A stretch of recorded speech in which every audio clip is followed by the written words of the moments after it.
Hi hello வணக்கம். நான் உங்கள் டேவிட் ராஜேஷ். பார்த்தீங்கன்னா நான் என் சொந்த ஊர் குடியாத்தத்துலேருந்து பெங்களூர் போயிட்டுருக்கேன். Long driving. ஸோ என்ன சொல்கிறதுன்னா, நல்ல ஒரு அனுபவமான ஒரு டிரைவிங் போல் இருக்குது. பார்த்திங்கன்னா ஒரு ஃப்ரண்ட்டில் பார்த்திங்கன்னா ஒரு 10 மீட்டருக்கு அப்புறம் என்ன இருக்குதுன்னு சொல்லிட்டு தெரியல. அந்த அளவுக்கு பனி அதிகமாக இருக்குது. ஸோ அப்படியும் இருந்தாலையும் வந்துட்டுருக்கேன். ஸோ இது ரொம்ப ஒரு பிடிச்சதாக இருக்குது. பிடிச்ச ஒரு டிரைவிங்கு. அடுத்து ஏன்னா டிரைவிங் வந்து நிறைய பேருக்கு எல்லாருக்கும் பிடிக்கும். எனக்கும் அது போல் தான் டிரைவிங்னால் எனக்கும் ரொம்ப பிடிக்கும். ஸோ ஒரு என்ஜாய்மெண்ட்டாக இருக்குது. மழை மாதிரி அடிச்சிட்ருக்குங்க. சாரல் மழை மாதிரி பனி அடிச்சிட்ருக்கு. என்னால் பார்க்க கூட முடியல. பாருங்கள் ஹெல்மெட் மேலே எப்படி இருக்குது. இப்போ மணி 8 மணி ஆகிட்டுருக்கு காலையில். பாருங்கள் உனக்கு ஹைவேல காமிக்கிறேன் நான்.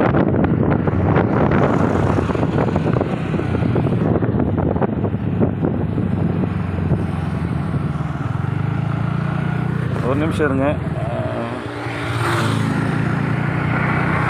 பாருங்கள் எப்படி இருக்குன்னு பாருங்கள். சும்மா அப்படியே பனிலாம் ரொம்ப ரொம்ப மோசமான கிளைமேட்டு அப்படி இருக்குது. ஸோ அதனால தாங்க. பார்த்திங்களா எந்த அளவுக்கு பனி இருக்குன்னு பார்த்திங்களா. ரொம்ப அதிகமாக இருக்குங்க. பாருங்கள் என்னுடைய ஜெர்கின்லாம் வந்து பனியிலே நனைஞ்சு போச்சு. தண்ணியெலாம் வடிகிற மாதிரி இருக்குது. அந்த அளவுக்கு பனி. ஊட்டி, கொடைக்கானல் இப்படிலாம் பார்த்திங்கன்னா அங்கே எப்படி இருக்கோ அதை விட இன்னும் பயங்கரமாக இருக்குது. நான் ஃபஸ்ட் டைம் இந்த மாதிரி டிரைவிங் பண்ணுறது இவ்வளோ பனியில். ஸோ ரொம்ப என்ஜாய்மெண்ட்டாக இருக்குது.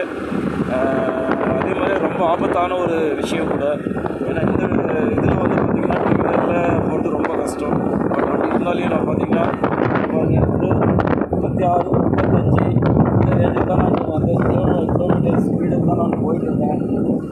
பாருங்கள் அவ்வளோ கிலோமீட்டர் ஸ்பீடு போய்ட்டு டிஸ்பிளே கூட எனக்கு தெரிய மாட்டேங்குது. ஸோ அந்தளவுக்கு பண்ணி ரொம்ப இது டர் ஆகிடுச்சு. ஸோ கண்டிப்பாக வந்து எல்லோரும் பிடிக்கும். நானும் என்ஜாய் பண்ணி ட்ரைவ் பண்ணேன். பார்ப்போம் நான் 10 மணிக்கெலாம் வேலைக்கு போகணும்னு சொல்லிட்டு ட்ரைவ் பண்ணியிருந்தேன். இப்போது வந்து பார்த்திங்கன்னா இந்த பழனிலேருந்து